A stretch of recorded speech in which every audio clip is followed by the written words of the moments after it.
Jenny Robinson had a perfect childhood, until the day her laughter vanished, replaced by midnight screams, and the unexplained thing crawling quietly under her scalp.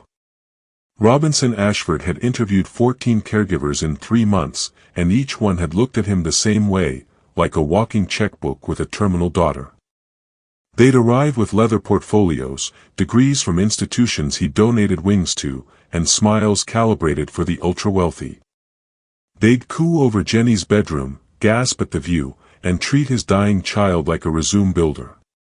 The 14th had lasted 6 days before Robinson found her in the kitchen at 2 in the morning, crying into her phone.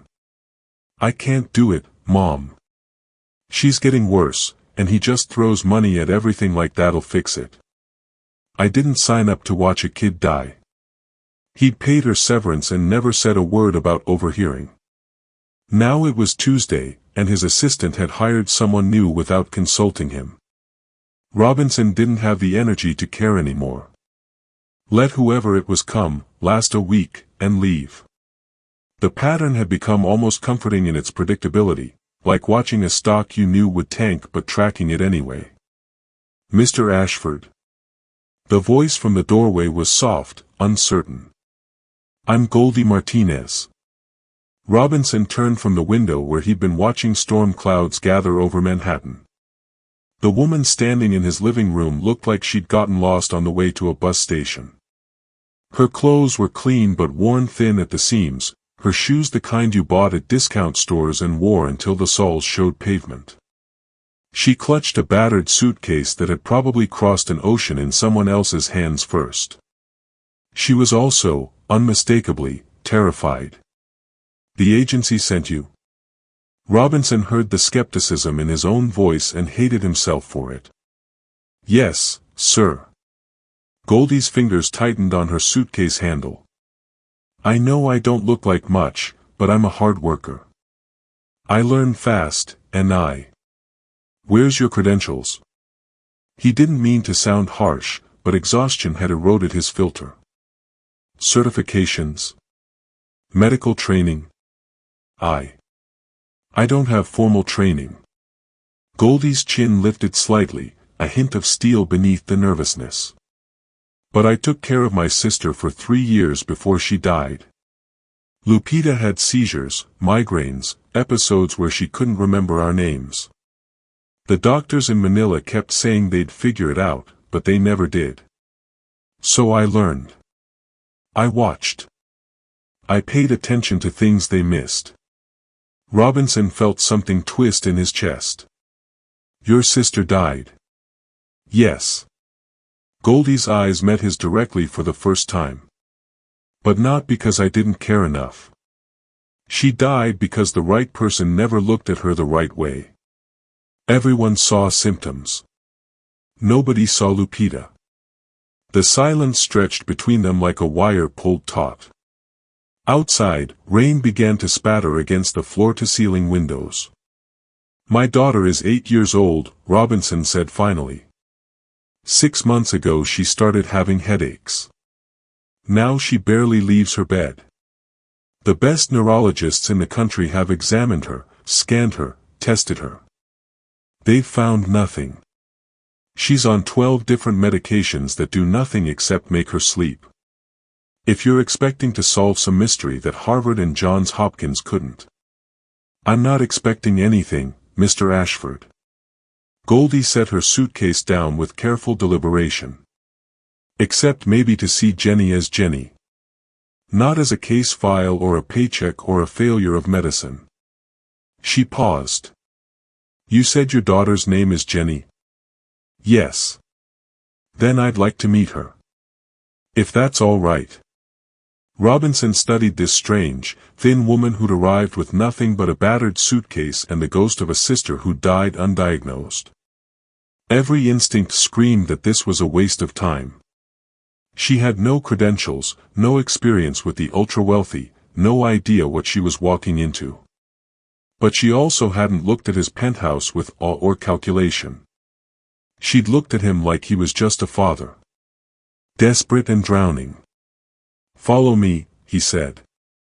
Jenny's room was at the end of the hall, past the home gym Robinson never used and the library filled with books Jenny would never read. He knocked softly, a habit he'd developed after walking in once to find her crying from the startle of an unexpected door opening. "Bug? Someone's here to meet you." No response. Robinson pushed the door open anyway. The room was dim despite the afternoon hour, blackout curtains drawn against light that had become Jenny's enemy. In the massive bed, custom-made with orthopedic specifications from a specialist in Switzerland, a small shape lay motionless beneath white sheets. Goldie stepped past Robinson without asking permission, moving quietly across the plush carpet. She didn't gasp at the room's size or the evident wealth. Her attention fixed entirely on the child barely visible among the pillows. "Hello, Jenny," Goldie said softly. "My name is Goldie." "That's a funny name, isn't it? When I was little, kids used to tease me and call me Goldfish. I pretended I didn't care, but secretly I kind of liked it." A slight movement in the bed. Robinson's heart lurched. Jenny hadn't responded to anyone new in weeks. "Your papa tells me you like to read," Goldie continued, sitting carefully on the edge of the bed. "I love books too. In Manila, that's where I'm from, I used to sneak into the library and read all day." The librarian pretended not to notice because I always put everything back exactly right. "I can't read anymore." Jenny's voice was barely a whisper, ravaged by pain and medication. The words move around. "That sounds frustrating. Everyone says it'll get better. But it doesn't." A small hand emerged from under the covers, fingers clutching at the sheets. "Nothing gets better." Goldie reached out and gently, so gently, placed her hand next to Jenny's without touching it. "An offering, not an imposition. I had a sister named Lupita," she said quietly. "And she used to say the same thing."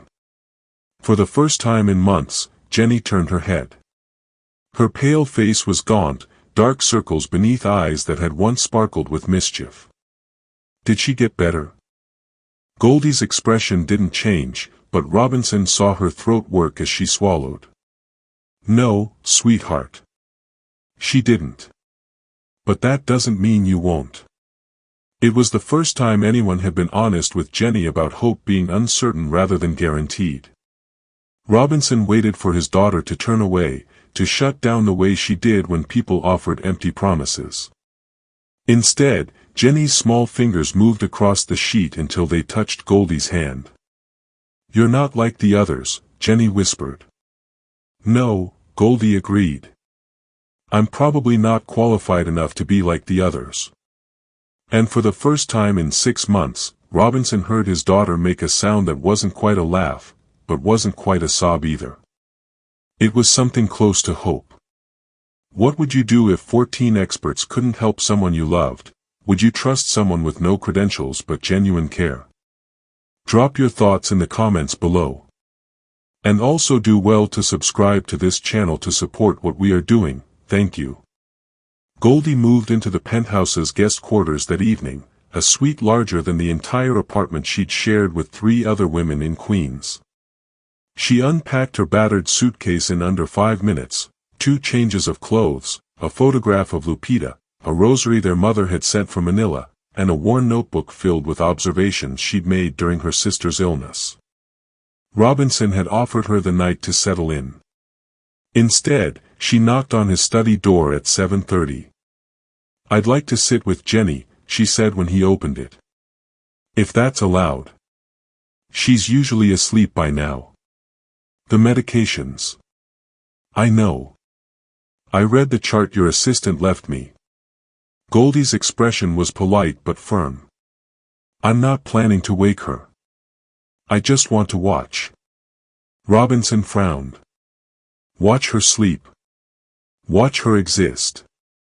Goldie shifted her weight, and Robinson noticed her shoes were slightly too large, stuffed with tissue paper at the toes. "Mr. Ashford, the human body tells stories even when we're unconscious. How someone breathes, where they hold tension, what makes them flinch in their sleep, these things matter. Your doctors have looked at scans and numbers. I need to look at Jenny. It was perhaps the strangest request Robinson had heard in 6 months of strange medical consultations. But something in Goldie's certainty made him step aside. Do what you need to do. Goldie established a routine that first week that baffled the household staff. She woke at 5 each morning and spent an hour in Jenny's room before the girl stirred. She didn't touch anything, didn't disturb the carefully calibrated environment of medical equipment and monitors. She simply sat in the corner chair and watched. It's creepy, the housekeeper, Mrs. Chen, whispered to Robinson on the 3rd day. She just stares at that poor child like she's searching for something. She is searching for something, Robinson replied, surprised to find himself defending her. She's just not sure what yet. When Jenny woke, Goldie was different than any caregiver who'd come before. She didn't immediately offer help or hover with medications. She waited for Jenny to acknowledge her, and only then did she speak.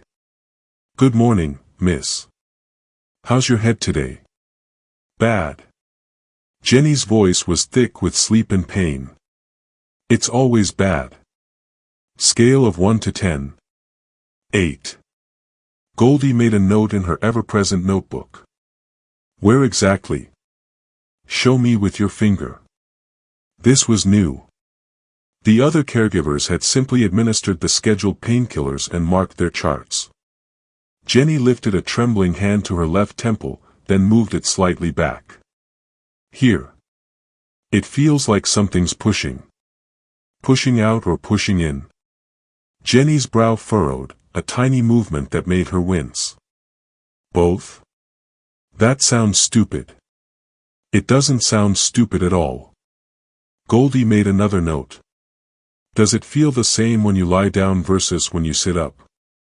Worse when I sit up. Like everything's too heavy. More notes.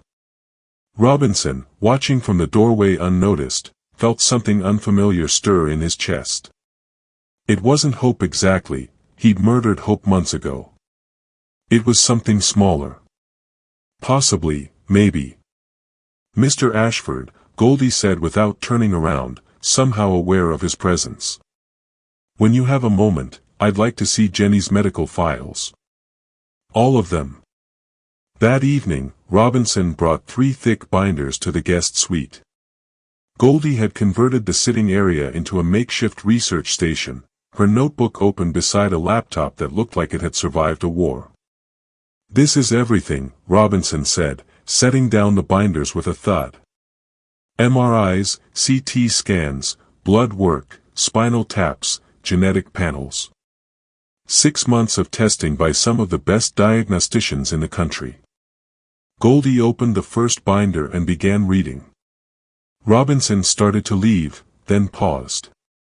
You really think you'll find something they missed? She looked up, and her expression was carefully neutral. Mr. Ashford, I think expensive doctors see expensive problems. Sometimes the answer is cheap. That's insulting to people who've dedicated their lives to medicine. Maybe. Goldie returned to the files. But my sister died because 17 doctors were looking for zebras when she had a horse. They were so busy running exotic tests that nobody bothered to ask simple questions. Robinson felt his jaw tighten. Jenny's case isn't simple. If it were. Every case is simple until it isn't. Goldie's finger traced down a page of lab results. Tell me something. When did Jenny's headache start? The exact day, if you remember. 6 months ago. February 15th. What happened that day? Anything unusual? Robinson searched his memory, finding only the blur of business meetings and conference calls that had defined his life before Jenny's illness made everything else irrelevant. Nothing. It was a Tuesday. She had piano lessons. Dinner with me, which was rare enough back then. The guilt of that admission still tasted bitter. Did she fall? Bump her head? Eat something different? No. The first neurologist asked all this. Robinson's patience was fraying. They ruled out trauma, infection, and environmental factors. They've ruled out everything. Goldie closed the binder and met his gaze directly. Then maybe they're looking in the wrong place. Where, exactly, should they be looking? I don't know yet. She reopened her own notebook, and Robinson caught a glimpse of pages covered in neat handwriting, sketches, questions marked with asterisks. But I'm going to find out. By the end of the first week, Goldie had done something remarkable. She'd made Jenny smile. It happened during what Goldie called observation time, her practice of sitting with Jenny without any agenda beyond presence. Most of the credentialed caregivers had filled silence with chatter or entertainment, as if Jenny's pain could be distracted away. Goldie simply existed alongside it. "Can I ask you something?" Jenny said suddenly, breaking an hour of quiet. "Always. Why don't you treat me like I'm dying?" Goldie considered this carefully. Outside, Manhattan was doing its evening transformation, buildings lighting up like stars being born. "Because you're not dying right now. Right now, you're a girl sitting in bed asking me a question. That's all you are in this exact moment. But everyone else acts like I'm already gone. Everyone else is scared." Goldie shifted in her chair. "Scared people see endings everywhere. I try to see what's actually in front of me." Jenny was quiet for a long moment. Then, "My mom died." "Did my dad tell you that?" "He mentioned it, yes. I don't really remember her. I was 5. Jenny's fingers plucked at the blanket. "Sometimes I think Dad looks at me and only sees her. Like I'm a ghost of someone he lost." Goldie's throat tightened. "I think your papa looks at you and sees someone he's terrified to lose. That's different than seeing a ghost." "Is it?" Before Goldie could answer, Jenny suddenly went rigid. Her face contorted, and a small, strangled sound escaped her throat. Goldie was at the bedside in an instant, her hand hovering over the call button for Robinson. "Jenny. Talk to me. What's happening?" "My head." Jenny's eyes were squeezed shut. "The pushing feeling. It's worse. It's like something's moving inside." Her hand flew to the left side of her head, fingers pressing desperately against her scalp just behind her temple. Goldie watched the exact spot, watched how Jenny's fingers trembled, watched the way the girl tilted her head as if trying to escape the sensation. "Don't press," Goldie said gently, carefully moving Jenny's hand away. "Let me look. It hurts to touch." "I'm not going to touch. I'm just going to look." Goldie leaned closer, her eyes scanning Jenny's scalp in the lamplight. The girl's blonde hair was pulled back in a loose ponytail, revealing skin that seemed normal at first glance. But Goldie had learned to look beyond first glances. She studied the area Jenny had indicated, noting the faint asymmetry, the slight, almost imperceptible, swelling. "Mr. Ashford." Goldie's voice was sharp enough to carry through the penthouse. "I need you. Now." Robinson appeared within seconds, still holding the glass of whiskey he'd been nursing in his study. "What's wrong? Get your phone. I need you to turn on the flashlight." Goldie's hands were steady, but her voice carried an urgency that made Robinson's pulse spike. "Jenny, sweetheart, I need you to stay very still for me. Can you do that?" Jenny nodded, tears streaming down her pale face. Robinson activated his phone's flashlight with shaking hands. Goldie directed it at Jenny's head, angling it carefully across the girl's scalp. In the harsh light, something became visible that hadn't been clear before. A subtle bulge. A faint discoloration.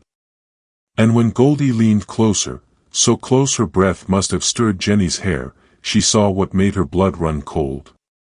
"Oh my God," she whispered. "What?" Robinson demanded. "What is it?" Goldie straightened slowly, her face carefully composed even as her mind raced. "Mr. Ashford, when was Jenny's last physical scalp examination?" "What do you mean?" "I mean, when did anyone actually look at her head? Not scan it, not run their hands over it during a general exam, really look at it?" Robinson's mind went blank. I don't know. The imaging showed. The imaging showed the inside. Goldie's voice was gentle but firm. "I'm asking about the outside." She turned to Jenny, whose eyes were wide with fear and pain. "Sweetheart, I'm going to ask your papa to get Dr. Morrison on the phone right now. The neurologist. Can you tell me, has anyone ever examined the actual surface of your scalp? Maybe running their fingers through your hair, looking closely at your skin?" Jenny shook her head weakly. They put me in the machines. Did the scans. No one really touched my head except to position it." Goldie and Robinson locked eyes across the bed. In that moment, something passed between them, a shared recognition that perhaps, impossibly, the parade of qualified experts had missed something fundamental. Something visible. "What did you see?" Robinson's voice was barely above a whisper. Goldie's hand moved unconsciously to the photograph of Lupita she kept in her pocket. Her sister had died of a subdural hematoma that 17 doctors had missed because they'd been so focused on her seizures and migraines that nobody had noticed the slight swelling behind her ear. "I need to be wrong," Goldie said quietly. "Please, God, let me be wrong." But she knew she wasn't. Dr. Morrison arrived at midnight, irritated at being summoned to a patient's home like some kind of concierge physician. Robinson had offered to triple his consultation fee. The neurologist had stopped complaining. "This is highly irregular," Morrison said, snapping on latex gloves in Jenny's bedroom. "If you found some new symptom, the proper protocol is to schedule." "Just look at her head," Goldie interrupted. She'd positioned Jenny under the brightest lamp in the room, the girl sitting upright despite obvious discomfort. "Left side. Temporal region, slightly posterior." Morrison's expression suggested he was humoring a child, but he approached the bed professionally. His fingers moved through Jenny's hair with practiced efficiency, pausing when they reached the area Goldie had indicated. His face changed. "How long has this been here?" Morrison's voice had lost its condescending edge. "I don't know," Robinson said. "We only just noticed it tonight." "Impossible. A mass this size doesn't appear overnight." Morrison was leaning closer now, his fingers gently palpating the area. Jenny whimpered, and Goldie immediately moved to hold her hand. "Could it have been missed?" Goldie asked. "In previous exams?" Morrison's silence was answer enough. He straightened, pulling out his phone. "I'm calling the hospital. We need to get her in for imaging immediately." "You already did imaging," Goldie pressed. 6 different scans. Of her brain. Not her scalp." Morrison was already dialing. "This appears to be an external mass. Possibly a cyst, possibly a tumor, possibly," he caught himself, glancing at Jenny. "We need to see what's underneath it." Robinson felt the room tilt. 6 months. 6 months of tests and medications and watching his daughter fade, and the answer had been on the surface the whole time. "I want the best surgeon in New York," he said. "Money is not. Mr. Ashford, let's determine what we're dealing with first." Morrison's phone was at his ear. "But yes, if surgery is required, I know exactly who to call." The hospital at 2 a.m. was a different creature than during visiting hours, quieter, fluorescent lit, staffed by the night shift who moved with the efficiency of people who'd seen everything. Jenny was whisked away for emergency CT and MRI scans while Robinson paced the waiting room like a caged animal. Goldie sat in a plastic chair, her notebook open but untouched. "You saved her life," Robinson said abruptly. "You know that, don't you?" "I don't know anything yet." Goldie's voice was steady, but her hands trembled slightly. "It could still be nothing. A benign cyst. A calcium deposit. 14 caregivers." Robinson's laugh was harsh. 14 qualified, experienced, expensive caregivers, and none of them thought to actually look at my daughter. Not with machines. With eyes. They were taught to trust technology over observation. Goldie closed her notebook. "In nursing school, the one semester I could afford before Lupita got sick, they told us the physical exam was becoming obsolete. Why look when you can scan? Because scans don't see everything." "No," Goldie agreed quietly. "They don't." Dr. Morrison emerged 2 hours later, still in his suit but with the disheveled air of someone whose night had gone spectacularly off-script. Behind him walked a woman in scrubs with silver-streaked hair and the kind of face that had delivered both miracles and tragedies. "Mr. Ashford, this is Dr. Patricia Okonkwo. She's chief of neurosurgery at Mount Sinai." Morrison's expression was carefully neutral. "She's reviewed Jenny's scans." Dr. Okonkwo didn't waste time with pleasantries. "Your daughter has what appears to be an epidermoid cyst that's been growing for several months, possibly longer. It's pressing against her skull and likely causing inflammation of the surrounding tissue and nerves, which explains the headaches, vision problems, and other symptoms." Robinson gripped the back of a chair. "Can you remove it?" "Yes. The surgery is delicate but straightforward." Dr. Okonkwo pulled up images on a tablet, showing the mass that had been hiding in plain sight. "However, I need to be honest with you. This should have been caught much earlier. The fact that it wasn't." She paused. "Who found it?" "I did," Goldie said softly. Dr. Okonkwo studied her with new interest. "Are you a physician?" "No, ma'am. I'm a caregiver. A caregiver who performed a better physical examination than 6 months' worth of specialists." The surgeon's smile was wry. "Remind me to hire you if I ever get sick." She turned back to Robinson. "I can operate tomorrow morning. The sooner we remove this, the sooner Jenny can start recovering." "Will she?" Robinson couldn't finish the question. "Full recovery is very likely," Dr. Okonkwo said. "The cyst is benign, and once it's removed, the pressure and inflammation should resolve. Your daughter should return to being exactly who she was before this started." Robinson's knees nearly buckled. Goldie caught his elbow, her grip surprisingly strong for someone so slight. "She's going to be okay," Goldie whispered. "Mr. Ashford, Jenny's going to be okay."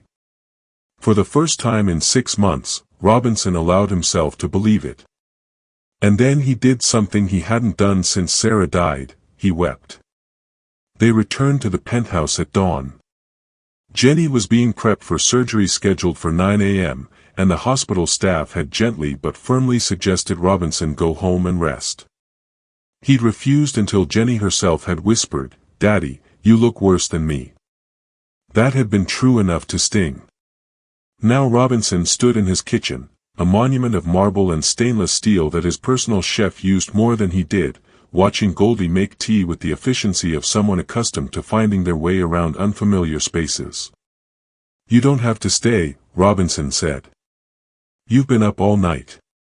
"So have you." Goldie set a mug in front of him. "Besides, someone needs to make sure you don't pace a hole through your fancy floors." Despite everything, Robinson almost smiled. "My fancy floors can withstand a billionaire's anxiety." "Maybe. But can you?" Goldie's eyes were kind but direct. When was the last time you ate something that wasn't catered by stress? Robinson couldn't remember. Food had become fuel, something consumed without tasting.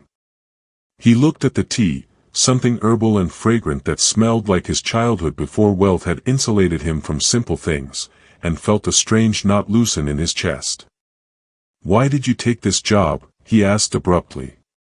"The agency told my assistant you turned down 3 other positions to come here. Better pay, easier cases." Goldie was quiet for a moment, her hands wrapped around her own mug. "Because your assistant mentioned that 14 people had quit. And I thought, what kind of little girl gets abandoned 14 times while she's dying?" She met his gaze. "I know what that feels like. To be the problem no one wants to solve." "Lupita." "Yes." Goldie's voice softened. "By the time she died, we'd been to 19 doctors. Most of them treated her like a nuisance. A poor Filipino girl with no insurance taking up space in their waiting rooms. They'd spend 5 minutes with her and send us away with pamphlets about managing stress." She paused. "The last doctor told me she was faking it for attention." Robinson felt anger kindle in his chest, not at Goldie, but at a system that could fail so catastrophically. "I'm sorry." "Don't be sorry. Be grateful." Goldie set down her mug. "You have money, Mr. Ashford. That bought Jenny 6 months of bad answers instead of 19 doctors telling you she's faking. Money is a cushion, even when it can't buy solutions. You couldn't buy what you saw in 1 week. Because I wasn't looking for a billionaire's daughter's disease. I was looking for a little girl's pain." Goldie stood, carrying her mug to the sink. "Rich or poor, pain looks the same if you're actually paying attention." Robinson watched her rinse the mug with careful precision, placing it in the dishwasher with the same attention she'd given Jenny. There was something almost meditative about her movements, as if she'd learned to find peace in small, methodical tasks. "The surgery," Robinson said. "What if something goes wrong? Then we deal with it." Goldie turned to face him. "But Mr. Ashford, you need to hear something. For 6 months, you've been preparing to lose Jenny. You've been building armor around your heart, getting ready for the worst day of your life." She moved closer. "That day isn't coming. Not tomorrow. You need to start preparing to have your daughter back instead." The words hit Robinson like a physical blow. She was right. He'd been so consumed by dread that he'd forgotten how to hope. Forgotten that there might be a future where Jenny played piano again, laughed again, lived. "I don't know how to do that," he admitted. "Start small."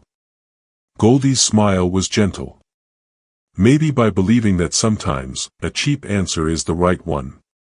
Robinson looked at this woman who'd arrived with nothing but a battered suitcase and eyes that knew how to truly see.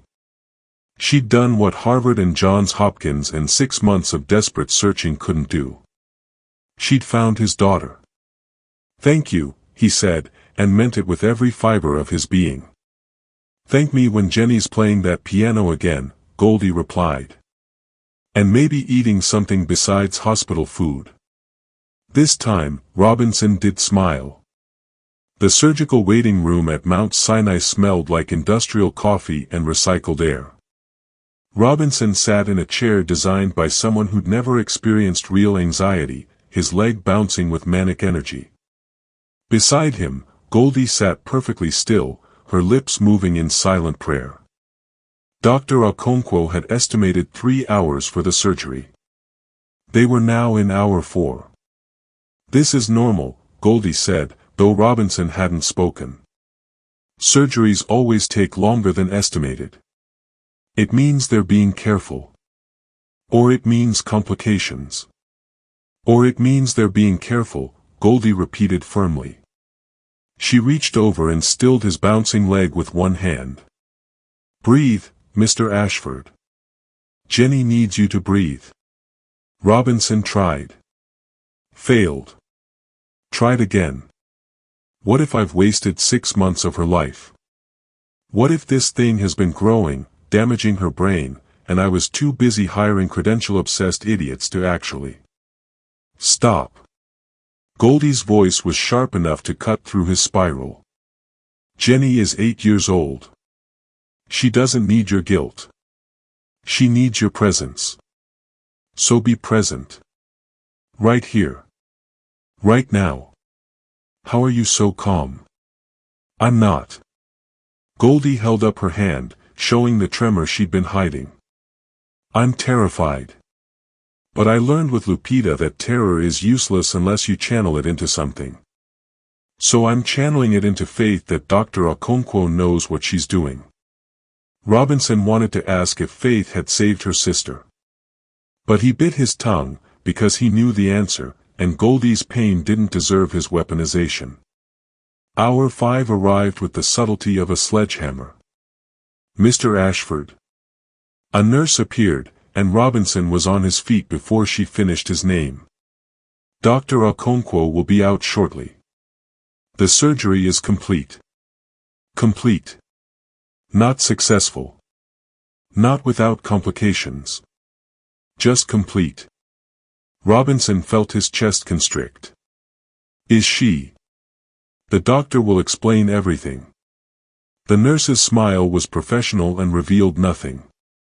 Then she was gone, leaving them in the purgatory of almost knowing. Goldie stood and took Robinson's hand. Her palm was rough with calluses, warm, real. Whatever comes through that door, we face it together.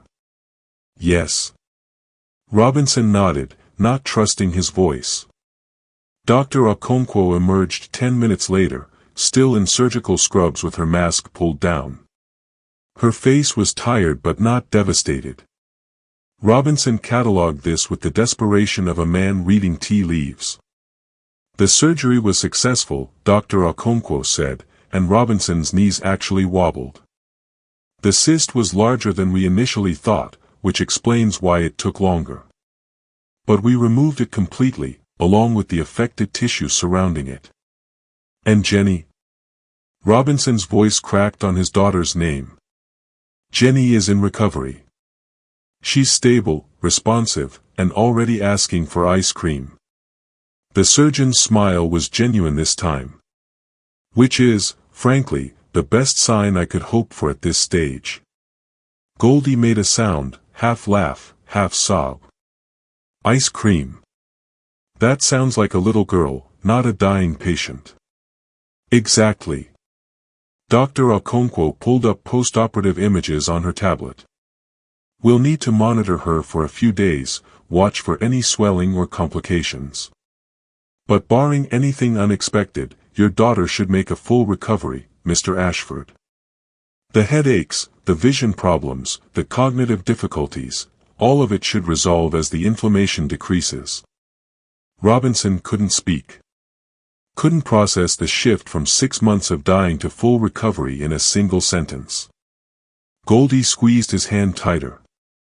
Can we see her? Goldie asked. Give the anesthesia another 30 minutes to wear off. Then yes.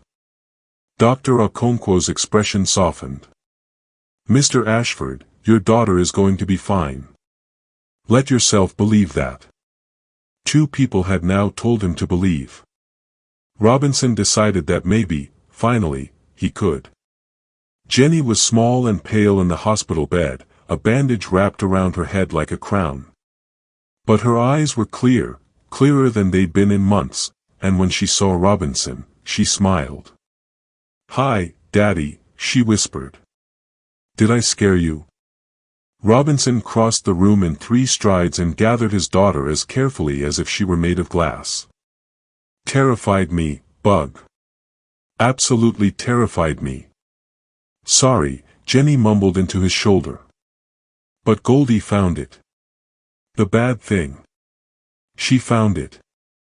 Yes, Robinson said, his voice breaking. She did. Jenny came home on a Thursday, 10 days after surgery. The penthouse felt different somehow, lighter, as if the weight of impending tragedy had been physically removed along with the cyst. Robinson had prepared everything. Her room had been aired out, the medical equipment removed, replaced with fresh flowers and the stack of books Jenny had abandoned months ago. He'd even convinced Mrs. Chen to bake Jenny's favorite cookies, snickerdoodles that filled the entire floor with the scent of cinnamon and sugar. "It smells like before," Jenny said softly as Goldie wheeled her through the door. The doctors had insisted on the wheelchair despite Jenny's protests, just for the first week. "Before what, sweetheart?" Robinson asked. "Before everything got scary." The simple honesty of it nearly broke him. He knelt beside the wheelchair, eye level with his daughter. "I know it was scary, Bug. For both of us. But it's over now. Promise?" Robinson glanced at Goldie, who gave him an almost imperceptible nod. "Promise." Jenny's hand found his, her grip stronger than it had been in months. "Can I try playing piano?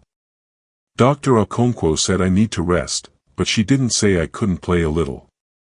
"Let's see how you feel after lunch," Robinson negotiated. "Deal." "Deal." That afternoon, Robinson heard something he thought he might never hear again: music. He found Jenny at the grand piano in the living room, her small fingers picking out a halting melody. It wasn't the complex Chopin she'd been learning before the headaches started. It was "Twinkle, Twinkle Little Star," the first song she'd ever learned, the one Sarah had taught her. Goldie stood nearby, close enough to help if needed but far enough to let Jenny have independence. "The notes aren't swimming anymore," Jenny said without stopping. "I can see them. They stay still."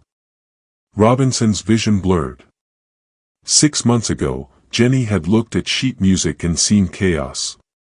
Now she saw notes. Progress. Healing. "It sounds beautiful, Bug." "It sounds like a baby song," Jenny corrected with the first hint of her old sass.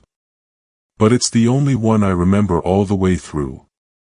"Then it's the perfect song." Robinson settled onto the couch, content to listen to his daughter play nursery rhymes for the rest of his life if that's what she wanted. Jenny played 3 more songs before her energy flagged. Goldie was there immediately with water and the medication schedule Dr. Okonkwo had prescribed, not the 12 different pills from before, just antibiotics and pain management. "Can I ask you something, Goldie?" Jenny accepted the pills with surprising compliance. "Always." "Why did you look at my head when nobody else did?" Goldie sat beside Jenny on the piano bench, and Robinson noticed how natural it seemed, like they'd been family for years instead of weeks. "Because my sister taught me that sometimes the answer isn't hidden. Sometimes it's right there, and people just forget to look with their actual eyes instead of machines." "Was your sister sick like me?" "Yes. But she didn't have someone like you fighting for her." Goldie's smile was bittersweet. "And she didn't have doctors who listened when someone finally saw the answer." Jenny processed this with the solemnity of someone who'd learned that life could be both fragile and precious. "I'm sorry your sister died." "Me too, sweetheart. Every single day." Goldie's hand rested gently on Jenny's shoulder. "But finding you, helping you, it makes Lupita's suffering mean something. Does that make sense?" "I think so." Jenny leaned against Goldie's side, a gesture of trust and affection that made Robinson's chest tight. "You saved my life. Your papa saved your life by not giving up. I just helped him see what was there." Robinson watched them, this woman who'd arrived with nothing and his daughter who'd been given everything except the one thing that mattered. And he realized that in the span of 3 weeks, Goldie Martinez had become essential. Not as an employee. As something else entirely. Family. The thought should have scared him. After Sarah's death, he'd built walls around his heart high enough to keep everyone at a safe distance. But Goldie had somehow found a door he'd forgotten existed, and walked through it with the same quiet determination she'd brought to everything else. "Goldie," Robinson said, his voice carrying across the room. "I need to ask you something." She looked up, curious. Jenny yawned against her shoulder, already drowsy from medication and the effort of playing. "Would you consider staying? Permanently? Not as Jenny's caregiver. As..." He struggled to find the right word. "As part of our family." The silence stretched long enough that Robinson's heart began to hammer. Had he overstepped? Misread everything? Mistaken professional kindness for something more?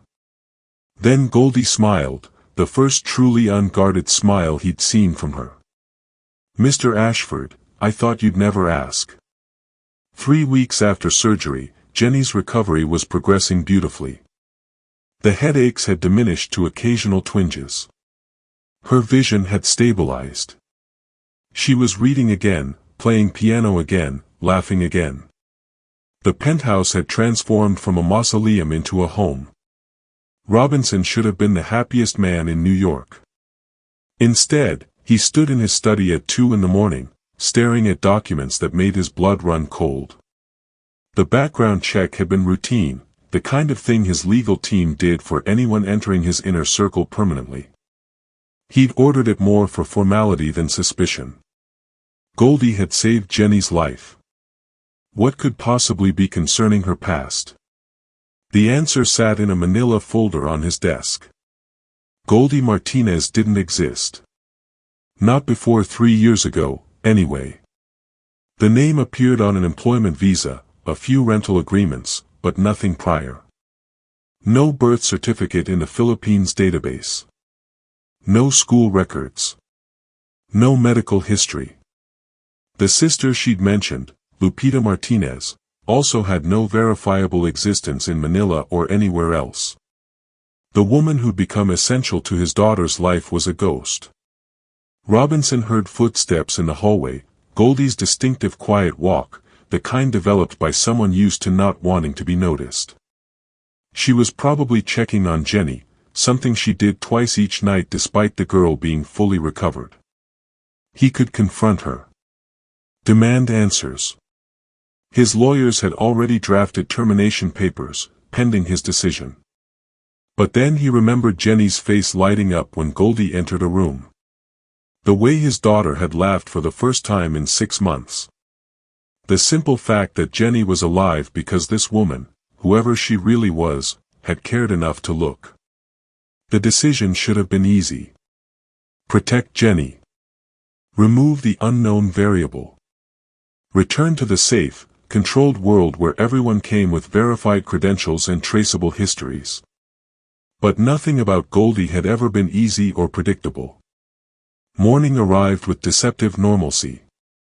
Jenny ate breakfast, complained about her math homework, and begged to visit Central Park. Goldie moved through the kitchen with practiced efficiency, making tea and negotiating screen time limits with the skill of a seasoned diplomat. Robinson watched her across the breakfast table, searching for signs of deception. But Goldie was exactly who she'd always been, patient, observant, genuinely invested in Jenny's well-being. "Mr. Ashford, you're staring," Goldie said without looking up from the pancakes she was flipping. "Something on your mind? We need to talk. Privately." Goldie's hand paused mid-flip, so briefly Robinson might have imagined it. "Of course. After breakfast?" "After breakfast." Jenny, oblivious to the tension, chattered about a book she was reading. Robinson made appropriate responses while his mind churned through scenarios. Who was Goldie Martinez? Why had she assumed a false identity? And what did she want with his family? The confrontation happened in his study, door closed, Jenny safely occupied with her tutor 3 rooms away. Robinson slid the folder across his desk. "Care to explain?"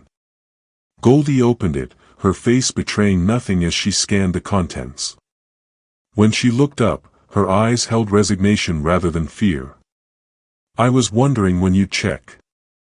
She closed the folder carefully. Rich men always do, eventually. So you're not denying it. Goldie Martinez isn't your real name. No. It's not. The admission hit harder than Robinson expected.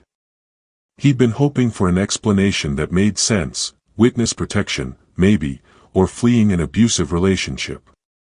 Something that justified the deception. Who are you? He demanded. Goldie was quiet for a long moment, her fingers tracing the edge of the folder. When she spoke, her voice carried the weight of something long buried. My real name is Maria Santos. I came to America illegally 4 years ago with my younger sister, Isabella. We paid everything we had to a smuggler who promised us safety and work permits. Robinson felt his stomach drop. Isabella did get sick, that part was true.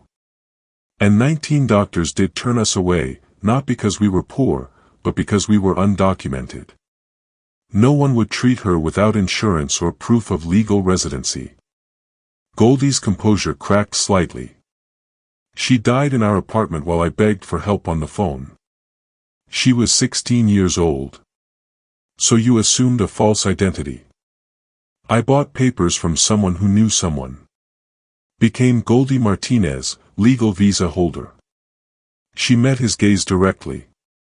And I swore I'd never let another person die because they weren't worth saving in someone's eyes. Robinson's hands clenched. You lied to me. You're in my home, with my daughter, under false pretenses. I saved your daughter's life, Goldie interrupted, and for the first time, steel entered her voice. I did what 14 legal, credentialed, documented caregivers couldn't do. So yes, Mr. Ashford, I lied about my name. But I never lied about caring for Jenny. I could have you deported. I know. Goldie stood, her dignity intact despite everything. But you won't. Because Jenny needs me. And because somewhere under all that money and suspicion, you're a decent man who knows that immigration status doesn't determine a person's worth. She walked to the door, then paused. I'll start packing. You have until tonight to decide if you want me to leave. The door closed quietly behind her. Robinson sat alone with his dilemma, the morning sun streaming through windows that suddenly felt like bars on a very expensive cage. Robinson didn't move from his study for 2 hours. The folder sat open on his desk, damning and incomplete in equal measure. Maria Santos, Goldie, whoever she was, had given him the power to destroy her life with a single phone call. He picked up his phone 3 times. Put it down 3 times. Daddy? Jenny stood in the doorway, her expression concerned in that way children get when they sense adult turmoil they can't quite name. Are you okay? You look sad. I'm fine, Bug. The lie tasted bitter.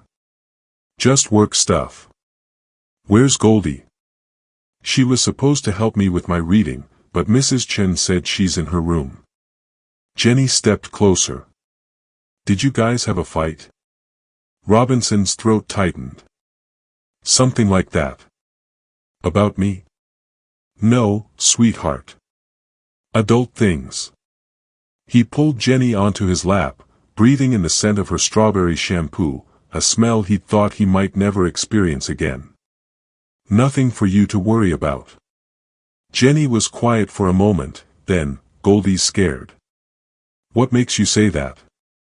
Because I saw her face this morning.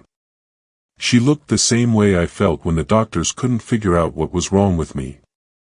Jenny's small hand found his. Like she was waiting for something bad to happen and couldn't stop it. The observation pierced Robinson's heart. His 8-year-old daughter had seen what he'd missed in his righteous anger, that Goldie wasn't a calculating con artist. She was terrified. Daddy, are you going to make Goldie leave? I don't know, Robinson admitted. But she saved my life. Jenny's voice cracked. She's the only one who saw me. Really saw me. Not just the sick girl, but me. Tears welled in her eyes. Please don't make her go away. I already lost Mom. I can't lose Goldie too. Robinson held his daughter while she cried, and felt something fundamental shift inside him. He'd spent years building an empire on the principle that everything could be controlled, verified, secured with enough money and contracts. But the most important things in his life, Sarah's love, Jenny's illness, Goldie's arrival, had all existed outside his control. Sometimes you couldn't buy safety. Sometimes you just had to choose to trust. He found Goldie in her room, a single battered suitcase on the bed half-packed. She looked up when he knocked, her face carefully neutral. I haven't decided yet, Robinson said. But I need the whole truth.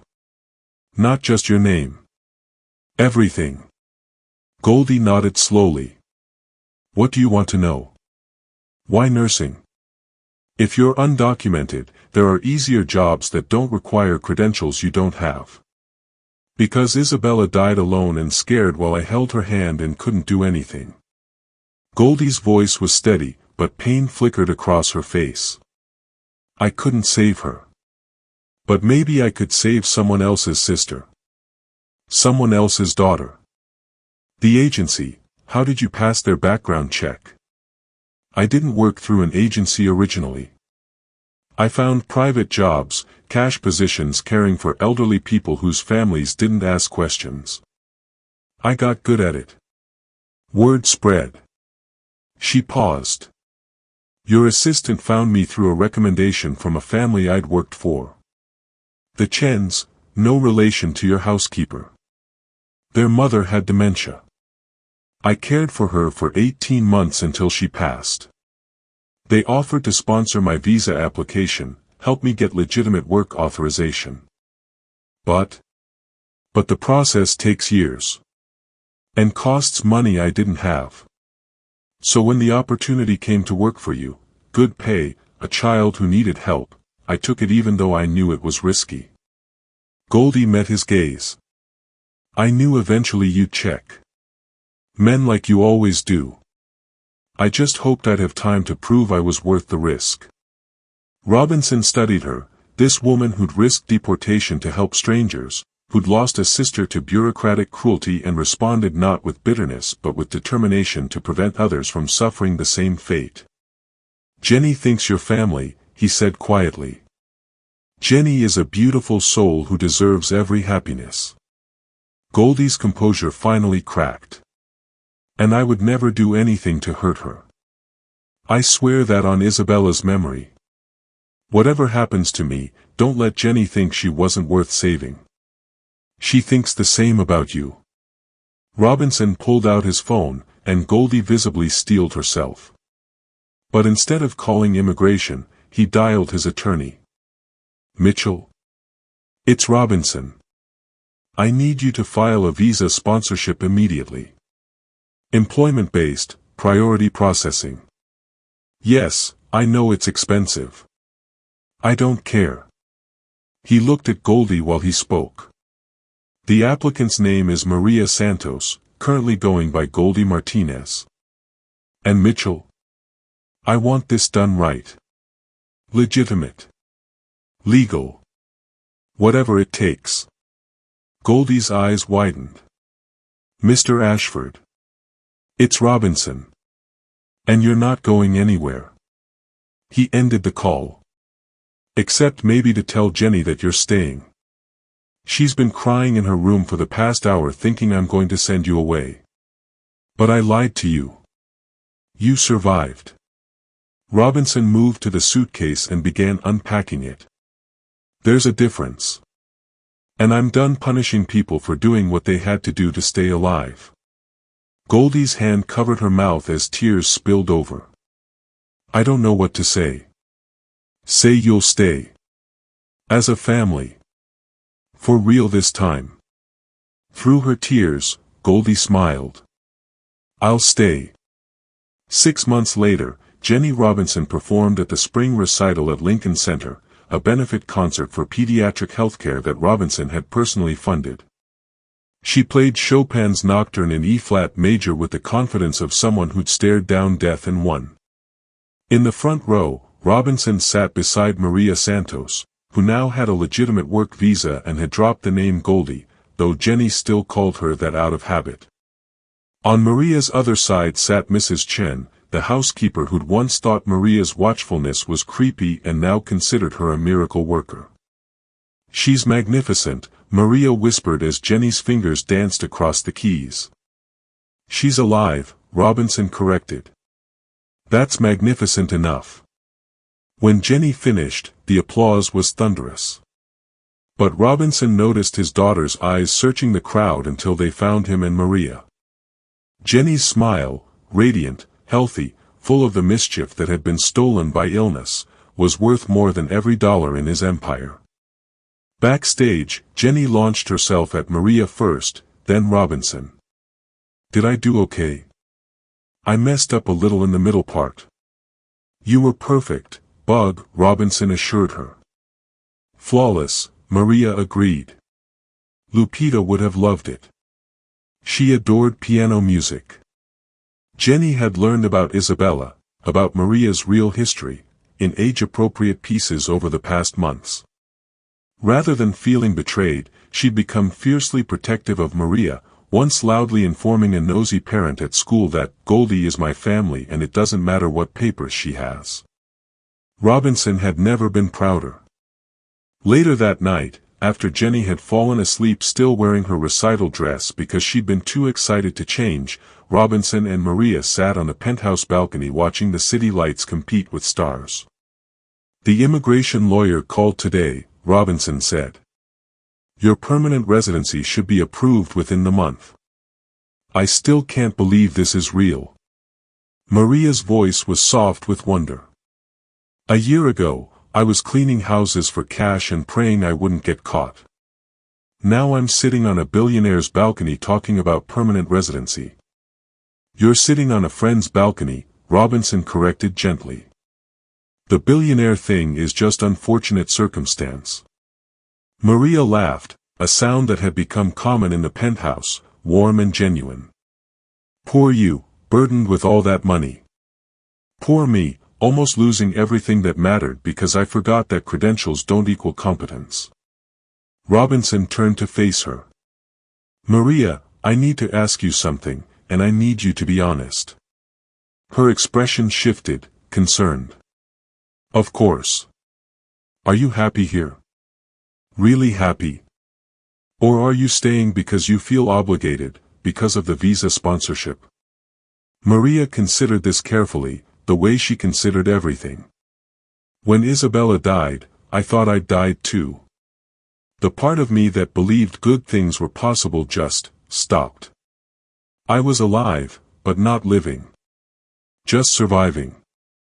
She met his gaze. "Jenny gave me a reason to live again. And you," she paused, seeming to choose her words with care. "You gave me a place to belong. So yes, Robinson. I'm happy. Genuinely, surprisingly, completely happy." Robinson felt something warm unfurl in his chest. Over the past months, Maria had become more than Jenny's savior, more than an employee being sponsored. She'd become the person he looked for first when entering a room. The voice he wanted to hear at the end of difficult days. The smile that made his penthouse feel like home instead of just an expensive address. "I'm happy too," he said quietly. "Happier than I've been since Sarah died. And that's because of you." Maria's eyes widened slightly. "Robinson. I'm not asking for anything," he interrupted. "I just wanted you to know. You saved Jenny's life. But you also saved mine. I was drowning in wealth and isolation, and you reminded me that being present matters more than being powerful." Maria reached over and took his hand, the same gesture she'd offered that terrible night in the hospital, but weighted now with months of shared moments and growing trust. "We saved each other," she said simply. "That's what family does." Family. The word resonated differently than it had before. Not just biology or legal ties, but choice. Commitment. Love that grew from choosing to see each other, really see each other, the way Maria had seen Jenny. From inside the penthouse, they heard Jenny call out in her sleep, not in pain or fear, but just the soft murmur of a child dreaming peacefully. "I should check on her," Maria said, starting to rise. "In a minute." Robinson tightened his grip on her hand. "Let's just sit here a little longer." Maria settled back into her chair, her hand warm in his, and they watched the city sparkle beneath them, two people who'd found each other in the most unexpected way, building something new from loss and hope in the simple act of paying attention. Jenny was healing. Maria was safe. And Robinson had learned that sometimes the most valuable things in life arrive in battered suitcases and see what everyone else missed. "Thank you," he whispered. "For everything." Maria smiled. "Thank you for looking beyond the credentials." Above them, stars competed with skyscrapers for attention. Below them, the city hummed with millions of stories.